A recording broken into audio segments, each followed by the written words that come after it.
कि आपसे चंद महीने पहले आपके अलावा सारी की सारी टीम वही थी।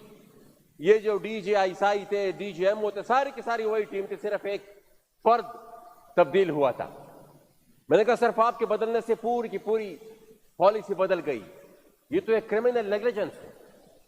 गुजारिश यह है कि सबसे पहले हमने इस मर्ज की तशखीस करनी है। मर्ज यह है कि रियासत पाकिस्तान नहीं चाहती कि यहां पर अमन हो। तो 25,000 ऑपरेशन के बाद भी अगर ये सूरत हाल सूबे का कि तकरीबन टेक ओवर हो चुका है तालिबान का, पेशावर से आप बाहर निकले तो तकरीबन वो अदालतें उनकी है, फैसले उनके हैं, अहकामात उनके हैं, रिट भी उनकी है। जो कहते हैं कि भाई आप ऑपरेशन के भी खिलाफ है, आप मुज़ाकरात के भी खिलाफ है, मुझे इसमें कोई दो राय नहीं है। मैं बतौर पॉलिटिकल वर्कर इसमें कन्विंस हूं कि तालिबान के साथ मुज़ाकरात की सूरत नहीं होनी चाहिए।